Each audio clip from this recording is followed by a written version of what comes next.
మరణపు ముల్లును విరిచెన నీ వెలుగెత్తి చాటెదము జయ హో.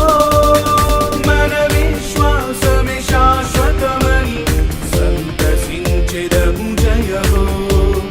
మన విశ్వాసమే శాశ్వతమని సంతసించెదము జయ హో. జయ హో జయ హో పునరుత్థానుడా, జయ హో మృత్యుంజయుడా, జయ హో పునరుత్థానుడా, జయ హో మృత్యుంజయుడా. హల్లెలూయా హల్లెలూయా. మీతో నందురుగాక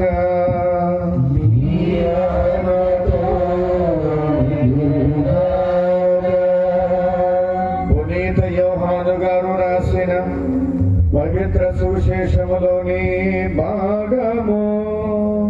ప్రభువా మీకు మహిమ కలుగునుగాక.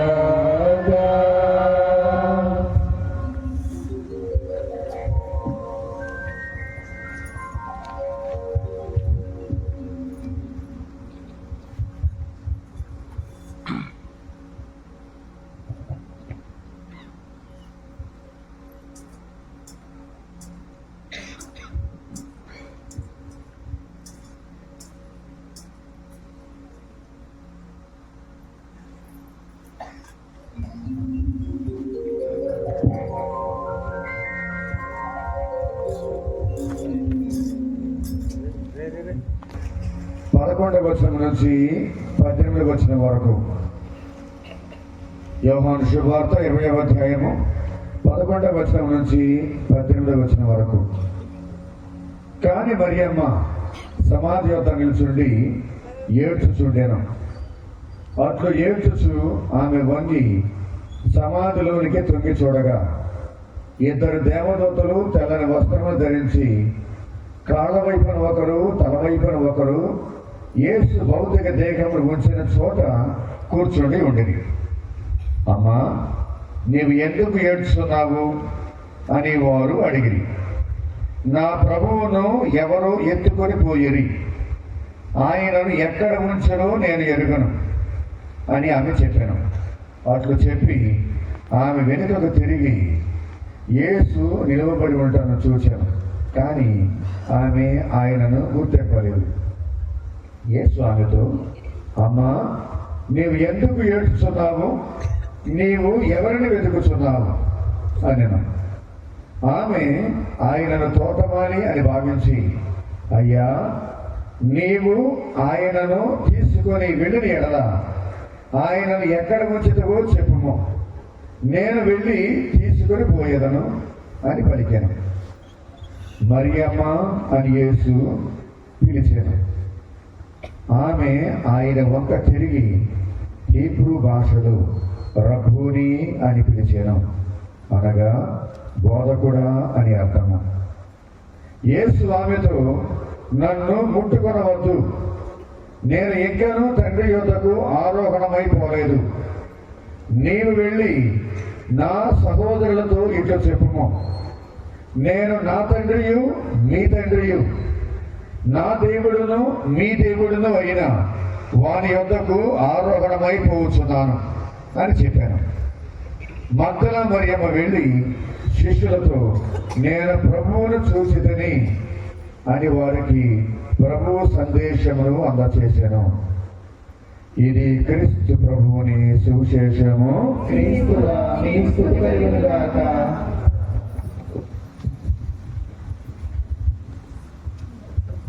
అందరు కూర్చోండి, గట్టిగా చెప్పండి. తండ్రి వందనం, తండ్రి స్తోత్రం, యేసువా వందనం, యేసువా స్తోత్రం, ఆత్మదేవ వందనం, ఆత్మదేవ స్తోత్రం, త్రియైక దేవ వందనం, త్రియైక దేవ స్తోత్రం. Praise the Lord. హల్లెలూయా, హల్లెలూయా, హల్లెలూయా, హల్లెలూయా, హల్లెలూయా, హల్లెలూయా, హల్లెలూయా. ప్రభుని యందు ప్రియ సహోదరి సహోదరులారా, దేవుని బిడ్డలారా అందరూ గట్టిగా సపోర్ట్ పడుతున్నారు సార్, అందరూ గట్టిగా సపోర్ట్ పడుతున్నారు. ముందుగా మీ అందరికి కూడా ఈస్టర్ పండుగ శుభాకాంక్షలు, ఉత్తాన క్రీస్తు యొక్క ఆశీర్వాదాన్ని మనసారా అందజేస్తున్నాను. చెప్పండి హల్లెలూయా, హల్లెలూయా, హల్లెలూయా, హల్లెలూయా, హల్లెలూయా, హల్లెలూయా, హల్లెలూయా. ప్రభుని యందు ప్రియా దేవుని బిడ్డలారా, సహోదరి సహోదరులారా, పూర్వకాలంలో శ్రీసభ ప్రారంభ దినాలలో క్రిస్మస్ పండుగ కన్నా, నూతన సంవత్సర వేడుకల కన్నా ఈస్టర్ పండుగని ఘనంగా కొనియాడేవారు. ఈస్టర్ పండుగని అత్యంత వైభవపేతంగా కొనియాడేవారు. మొదటి దశాబ్దాలలో 1, 2, 3, 4వ శతాబ్దంలో మార్పు వచ్చింది. ఆయన సమాధి నుండి లేవనెత్తబడవచ్చు, మరణము నుండి సజీవుడై లేవనెత్తబడవచ్చు, మా సువార్త సందేశం వ్యర్థము, మీ విశ్వాసము కూడా వ్యర్థము. కాబట్టి మానవ రక్షణకు, ప్రభుని యొక్క పరలోక రాజ్యం చేరుకోవడానికి ఈ ఉత్థాన క్రీస్తు మహిమ మహోత్సవ పండుగ అనేది చాలా ముఖ్యం. యేసుక్రీస్తు పునరుత్థానం అవ్వాలి, అది విజయకేతనం. ఆయన మరణాన్ని జయించాలి, సైతాన్ని ఓడించాలి, ఈ లోకాన్ని ఓడించాలి, మనుషుల్ని బట్టి పీడించేటువంటి మరణాన్ని ఆయన గెలుపొందాలి. అది తండ్రి దేవుడు క్రీస్తు కోసం ఏర్పాటు చేసినటువంటి గొప్ప విజయోత్సవ యాత్రని. ఆయన చివరిగా ఓడించబడిన శత్రువు మరణం, సైతాను. ఆయన అణుచుకుంటూ వచ్చాడు సైతాన్ని. ఆయన పుట్టిన దగ్గర నుంచి కూడా ఆయన చుట్టూ సైతాను శక్తులే. ఆయన పుట్టిన దగ్గర నుంచి కూడా ఆయన చుట్టూ సైతాను శక్తులే. పైకి నటిస్తూ ఉదాహరణకి బాలయేసు పరుషుల పాత్రలో పుట్టినప్పుడు నటించే ఒక నటరాత్ముడు బయలుదేరాడు. ఎవరు నటరాత్ముడు? ఏ రోజు రాజు జ్ఞానులతో ఒప్పందం కుదుర్చుకుంటూ ఉన్నాడు. 3 జ్ఞానులతో ఏమంటూ ఉన్నాడు? ఇదిగో మీకు కనిపించిన నక్షత్రాన్ని వెంబడించి ఆ జాడ తెలుసుకొని ఆ పవిత్ర మూర్తిని ఆరాధించి మళ్ళీ నా దగ్గరికి వచ్చి అడ్రస్ చెప్పండి. ఏం చెప్పాలి? అడ్రస్ చెప్పండి. ఎందుకని? బెత్లెహేము నగరం అంతా కూడా అతిథులతో నిండిపోయింది, చుట్టాలతో బంధువులతో నిండిపోయింది. దావీదు నగరం అంటే బెత్లెహేము నగరం అంతా కూడా జనాభా లెక్కలో వారి పేర్లు రాయించుకోవడానికి ప్రపంచ నలుమూల నుండి కూడా బెత్లెహేము నగరవాసులు పౌరులు వచ్చి ఉన్నారు. నగరం అంతా కూడా జనంతో నిండిపోయింది. అందుకని ఎవరు ఎక్కడ ఉంటారో తెలియని పరిస్థితి. సత్రాలు కూడా జనంతో నిండిపోయినాయి, గృహాలు కూడా జనంతో నిండిపోయినాయి. అందుకని మరియమ్మ గారికి, జోసెఫ్ గారికి, బాలయేసుకి స్థలము కూడా లేకుండా పోయింది. పశుల భాగ్య వారికి శరణమైంది. కాబట్టి ఈ హేరోదు రాజుకి అర్థం కాదా? నాకన్నా గొప్పవాడు వచ్చాడా? నాకన్నా రాజు వచ్చాడా? నా అధికారం పోతుంది, నా సింహాసనం పోతుంది, నా పెద్దందరితనం పోతుంది. నాకు అధికారం కావాలా, సింహాసనం కావాలి, కిరీటం కావాలి, యోధా సామ్రాజ్యానికి నేనే రోజు రావాలి అనేటువంటి గర్వం, అహంకారం. దేవుడే జన్మించేటువంటి సమయంలో ఆ దేవుడిని కూడా చంపేద్దామని చెప్పని దొంగనాటికి వాడాడు. ఓటుకప్పు మాటలు, దొంగ మాటలు. పైకొకటి లోపల ఒకటే, పైకొకటి లోపల ఒకటే. ఓటుకప్పు మాటలు, అబద్ధపు మాటలు, కుట్రతో కూడుకున్న మాటలు. జ్ఞానంతో మాట్లాడుతూ ఉన్నాడు. మీరు వెళ్ళి నాకు అడ్రస్ చెప్పండి, నేను కూడా వెళ్ళి ఆ పవిత్ర మూర్తిని మనసారా ఆరాధించుకుంటాను. ఇది యేసు ప్రభుకి మొట్టమొదటి ఎదురైనటువంటి చేదు అనుభవం బాలయేసుకి. ఆయన పుట్టుకతోనే శత్రులు పుట్టుకొచ్చారు. ఎందుకని?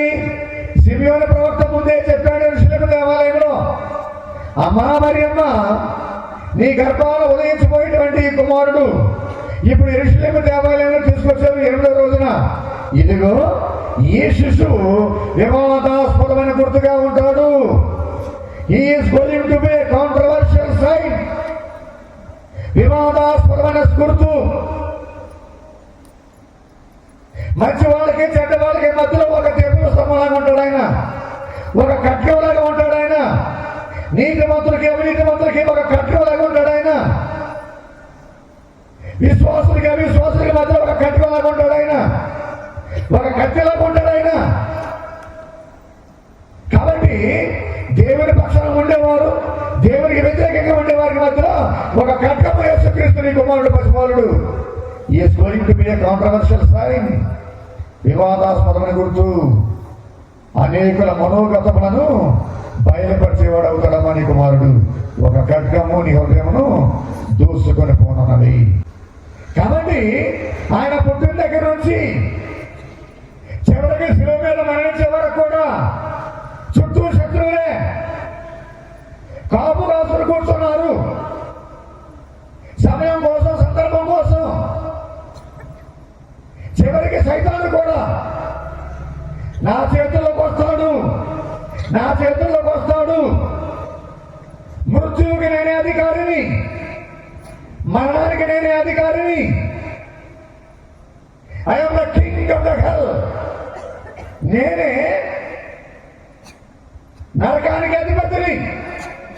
కాబట్టి మరణించిన ప్రతి ఒక్కరు కూడా నా చేతుల్లోకి రావాల్సిందే. ఒకడు ఆల్రెడీ తప్పించుకున్నాడు. ఎవరో ఒకడు, మొదటి మోషే ఆల్రెడీ నా చేతిలో తప్పించుకున్నాడు. ఏ మిఖాయిలు దేవతతో పోట్లాడా, దెబ్బలాడా. నా అధికారం ఎందుకు తీసుకున్నావు నువ్వు? నా ఆధిపత్యం ఎందుకు తీసుకున్నావు నువ్వు? నేను మరణానికి అధిపతిని కదా, శవాలకు అధిపతిని కదా, సమాజ తోటకి నేను అధిపతిని కదా, నరకానికి నేను అధిపతిని కదా. నా అధికారం ఎందుకు నువ్వు తీసేసుకున్నావు? కాబట్టి all the death should come under my control. మరణించిన ప్రతి ఒక్కరు కూడా నా ఆధీనంలోకి రావాల్సిందే అని దెబ్బలాడాడు లూసిఫర్, సైతానుడు, మిఖాయేలు దేవతతో, భగవంతుడితో. ఒకసారి ఓడిపోయాడు. ఒక నీతివంతమైనటువంటి విధేయత కలిగినటువంటి మానవుడైన మోషే విషయంలో. మరి రెండవ మోషే పుట్టుకొచ్చాడు. రెండవ మోషే వచ్చాడు యేసు ప్రభు. ఈ రెండవ మోషే యేసు ప్రభువుని ఎలాగైనా కానీ కుప్పిట్లో పిడికలతో గట్టిగా పట్టుకుందాం. అందుకని చరిత్రలో కని విని ఎరగని రీతిలో సమాధికి కాపలా ఉండేటువంటి ఉదాహరణ, సాదృశ్యం యేసు ప్రభు యొక్క జీవితంలో జరిగింది. సమాధిని కాపలా గాయడం ఏంటండి? అసలు పెంచుతాను. కాకపోతే శవాన్ని కాపలా గాయడం ఏంటండి? చరిత్రలో ఎక్కడ జరగల, కానీ నేను ఎరగల. శవాన్ని కాపలా గాయడం సమాధి చేసిన తర్వాత అందముగా తొలిపించుకున్నటువంటి అరిమత్తయి యోసేపు సమాధిలో, ఆ సమాధిలో ఎవరో కూడా ఉంచబడినటువంటి ఆ మహిమానుకున్న సమాధిలో యేసు ప్రభువు ఉంచాడు. అరిమత్తయి యోసేపు సమాధి చేశారు. 150 షేరుల అత్తరు పరిమళ ద్రవ్యాన్ని తీసుకొచ్చి చక్కనటువంటి కొత్త నార వస్త్రాలు చుట్టి అభ్యంగనం చేసి నేర మర్యాదలతో యేసు ప్రభువుని సమాధి చేశాడు. అరిమత్తయి యోసేపు మరియ తల్లి యొక్క సహాయం తీసుకున్నాడు. యోహాను గారి యొక్క సహాయం తీసుకున్నాడు. యోహాను యాకోబుల తల్లి సహాయం తీసుకున్నాడు. ఇంకా కొంతమంది విశ్వాసురాలైనటువంటి యెరూషలేము స్త్రీల సహాయం తీసుకున్నాడు. అరిమత్తయి యోసేపు నేర మర్యాదలతో తల్లి ఒడిలో ఉంచి భద్రత కలిగినటువంటి సమాధిలో ఉంచేశాడు యేసు ప్రభువుని. సైతాన్ని ప్రేరేపించింది ధర్మశాస్త్ర బోధకుల్ని, పరిసయ్యుల్ని, మత నాయకుల్ని, మత పెద్దల్ని. ఇతడు జీవించి ఉండగా ఎన్నో సందర్భాల్లో చెప్పాడు. ఏమని చెప్పాడు? మనుష్య కుమారుడు శత్రువుల చేతికి అప్పగించబడి, హింసించబడి, చంపబడి, 3వ దినమున ఉత్థానం అవుతాడు. ఇది అగత్యము, ఇది సత్యం. ఆయన ఒకసారి కాదు 3 సార్లు చెప్పాడు యేసుక్రీస్తు తన శ్రమల గురించి, మరణం గురించి, పునరుత్థానం గురించి. కొట్టనేటిగా ఒకసారి ముందే ప్రకటించాడు యేసుక్రీస్తు రాబోయే రక్షణ కార్యం గురించి. అది జ్ఞాపకం చేసింది సైతాను ధర్మశాస్త్ర బోధకులకి, పరిశైలికి, మత పెద్దలకి. ఏమని? ఇతడు జీవించి ఉండగా చెప్పాడు 3వ దినమున లేస్తానని చెప్పాడు. కాబట్టి సమాధికి కాపలా పెట్టారు మత పెద్దలు. అనాసు, కైఫాసు అనేటువంటి ఈ దుర్మార్గులైనటువంటి కపటాత్మలైనటువంటి గుళ్ళు, కుశత్వం, కుట్రగైనటువంటి ఈ మత పెద్దలు, కుల పెద్దలు, సంఘ పెద్దలు, ఇశ్రాయేలు పెద్దలు, అనాసు, కైఫాసు వీరిద్దరు కూడా చంపించింది వాళ్ళే, జనాన్ని ఎగదోసింది వాళ్ళే, రెచ్చగొట్టింది వాళ్ళే యేసుప్రభు వ్యతిరేకంగా. కాబట్టి సైతాన్ అనుకుంది సమాధిని కాపలా పెడదాం, సమాధి మీద పెద్ద రాయి తొలగించేద్దాం, ఆ సమాధికి పెద్ద మన గొలుసులు వేసి తాళం వేసేద్దాం, ఇక్కడ ఆ నుండి తప్పించుకోడు. 3 రోజులు నేను కాపలా కాస్తే కనుక ఇక 4వ రోజు లేచే అవకాశం లేదు. ఈ 3 రోజులు కట్టుదిట్టంగా భద్రత కల్పిద్దామని చెప్పని మత సైనికుల్ని, యోగా సైనికుల్ని, ఇశ్రాయేలు సైనికుల్ని కాపలా పెట్టించింది లూసిఫర్ బిడ్డలారా, సహోదరి సహోదరులారా. కానీ ఒక విషయం మర్చిపోయింది సైతానుడు, ఒక విషయం మరుగున పడేసుకున్న సైతానుడు, ఒక విషయం అర్థం కాల సైతానికి. ఒకనొక సందర్భంలో దుర్మార్గుడైనటువంటి, దుష్టుడైనటువంటి, కుళ్ళు, కుశితం, కుట్రలైనటువంటి వాళ్ళు పై చేయి సాధించమని చెప్పని సంకలు ఎగరేసుకుంటారు, రొమ్ము కొట్టుకుంటారు, వెక్కిలి శాస్త్రం చేస్తూ ఉంటారు, వెర్రి నవ్వు నవ్వుతూ ఉంటారు. మేమే గెలిచామని పిచ్చోళ్ళు. మీరందరూ సైతాను సంతానమే. అలా నవ్వుకునేవాళ్ళు. సైతాను కూడా సంఖ్య ఎగరేసింది, సైతాను కూడా జై కొట్టుకుంది. విజయం నాదే, విజయం నాదే. దేవుని కొడుకుని తప్పేశా, దేవుని కుమారుని హతమార్చా. ఆనాడు ఏ రోజు చేతులు తప్పించుకున్నాడు, ఈ రోజు నాకు దొరికాడు అని సంకలగరేసింది, చప్పట్లు కొట్టింది, కేరింతలు కొట్టింది సైతాను. వెక్కిలి చేష్టలు, వెర్రి నవ్వు. కానీ దానికి ఒక విషయం అర్థం కాల. నీతిమంతులదే పై చెయ్యి, అంతిమ విజయం నీతిమంతులదే, అంతిమ విజయం నీతిమంతులదే, అంతిమ విజయం దేవుని పెడితే, అంతిమ విజయం దేవుని కుమారుడిదే. సమస్తము కూడా ఆయన కాళ్ళ దగ్గరికి రావాల్సిందే. పౌలు గారు అంటారు, మనిషిగా పుట్టిన ప్రతి ఒక్కడు కూడా ఆ యేసు నామమునకు తల వంచాల్సిందే, యేసు ముందు మోకరించాల్సిందే. ఎందుకని? యేసుక్రీస్తు దేవుని కుమారుడు. కొట్టండి గట్టిగా సభలో సార్, కొట్టండి గట్టిగా సభలో సార్. అంతే విజయం దేవుడిదే, నీతిమంతుడిది, ధర్మాత్ముడిది, సత్రాత్ముడిది, దేవుని నమ్ముకునే విశ్వాసుడే అంతే విజయం. అదే జరిగింది ఇక్కడ కూడా, అదే జరిగింది ఇక్కడ కూడా. కాపలా పెట్టినా, రాయి దొరిలించిన, తాళాలేసిన, గొలుసు పెట్టి బంధించిన, కానీ క్రీస్తు భగవంతుడు మాత్రం మొత్తాన్ని బద్దలు కొట్టుకుని బయటకు వచ్చేసారు. గట్టిగా చెప్పండి హల్లెలూయా, హల్లెలూయా, హల్లెలూయా, హల్లెలూయా, హల్లెలూయా, హల్లెలూయా, హల్లెలూయా, హల్లెలూయా,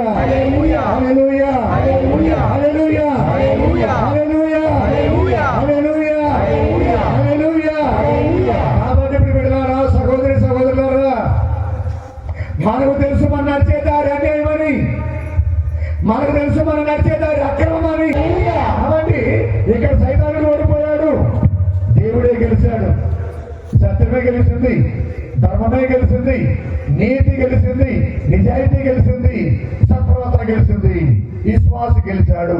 కాబట్టి క్రీస్తు ప్రభు నమ్ముకుని మనమందరం కూడా ఆ క్రీస్తు లాగానే విజయాన్ని సాధిస్తున్న విషయాన్ని మనం ఎప్పటికీ మర్చిపోకూడదు.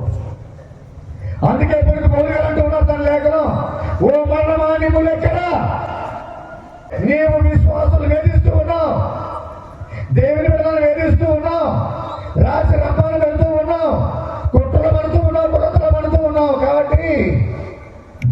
నీ ముళ్ళు ఎక్కడా? మరణమా నీ విషం ఎక్కడా? విషాన్ని చింపేశావు కదా, నువ్వు విషాన్ని చింపేశావు కదా. కనిపించిన వాళ్ళు కనిపించినట్టుగా విషయాన్ని చింపేశావు, విషయాన్ని కక్కేశావు. ఇప్పుడు నీ విషయం ఏమైపోయింది?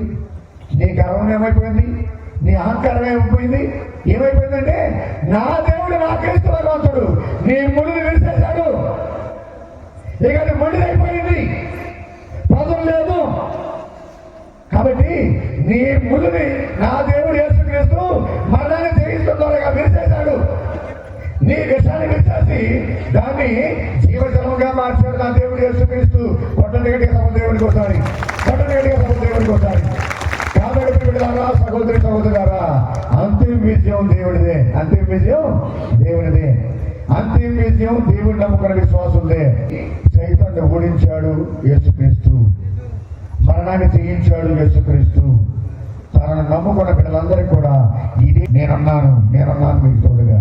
మీరు కూడా నా కనుక మళ్ళీ సిలువ మోసుకుంటూ రండి, మీకు నాలాగే ఉత్తాన భాగ్యాన్ని మీకు అనుగ్రహిస్తాను. కొట్టండి కనుక దేవునికి వస్తాను. కాబట్టి ప్రియ సహోదరి సహోదరులారా, ఇప్పుడు చదువుకున్నాం మనం యోహాను సువార్తలో 20వ అధ్యాయంలో మగ్దల మరియమ్మని మనకి సాదృశ్యంగా ఆదర్శంగా అనుగ్రహిస్తూ యేసుక్రీస్తు మనతో కొద్దిసేపు ప్రసంగం చెప్పాలని చెప్పని ఆశపడుతూ ఉన్నారు. కాబట్టి శ్రద్ధగా ఆలకిద్దాం మగ్దల మరియమ్మ గురించి. చదవండి ఒకసారి ఇప్పుడు చదివిన సువిశేషం.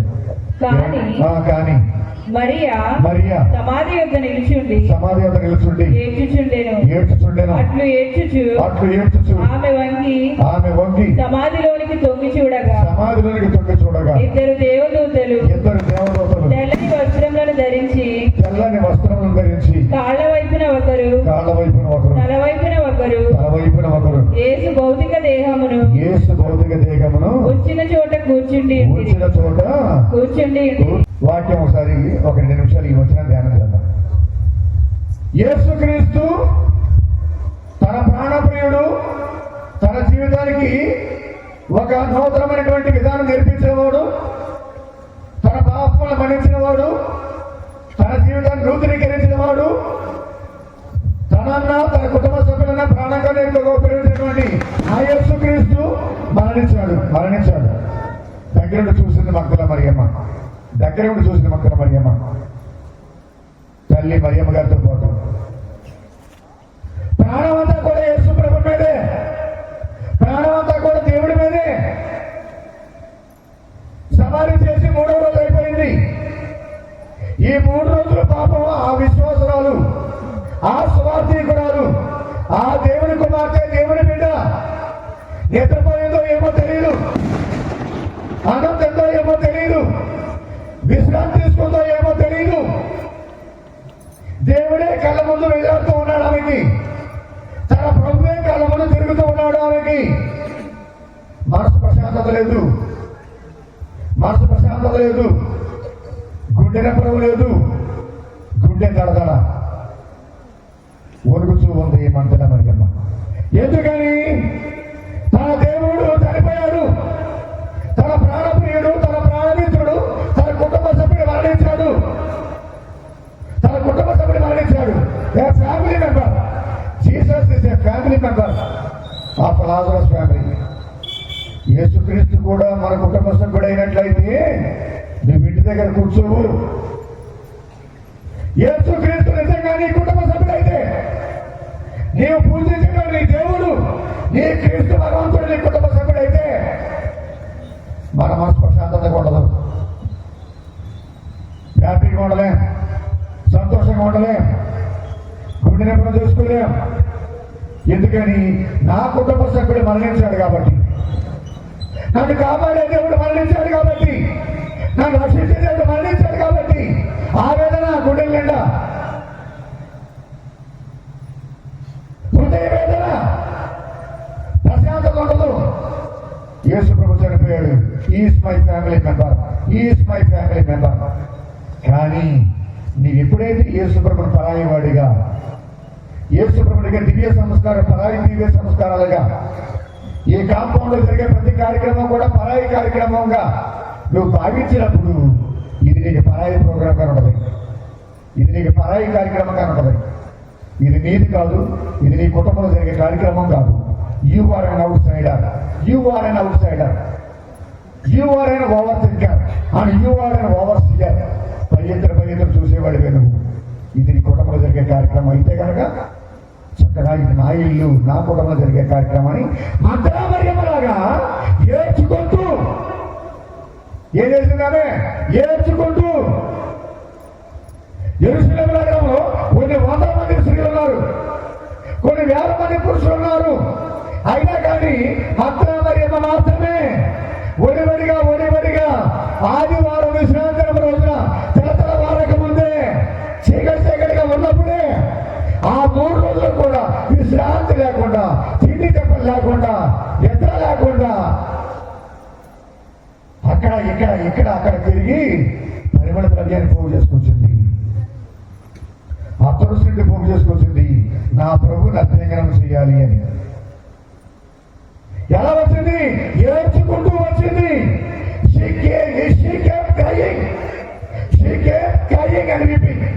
ఏడ్చుకుంటూ వచ్చింది దేవుడి దేవాలయం దగ్గరికి. యేసు ప్రభువు యొక్క సమాధి దేవాలయం అది. ఆ యేసు ప్రభువు యొక్క సమాధి దేవాలయం దగ్గర వచ్చిందానే ఏడ్చుకుంటూ విన్నా మన వాక్యం. ఏడ్చుచు సమాధులను తొక్కి చూసిన మంత్రం Mariyamma. Then what about us? మరి మన సంగతి ఏంటి? నువ్వేమైనా దేవుని కోసం కొంచెంసేపు అని ఏడ్చావా? ఈ తిరిగిన పండుగలలో దేవుని కోసం నువ్వేమైనా ఏడ్చావా?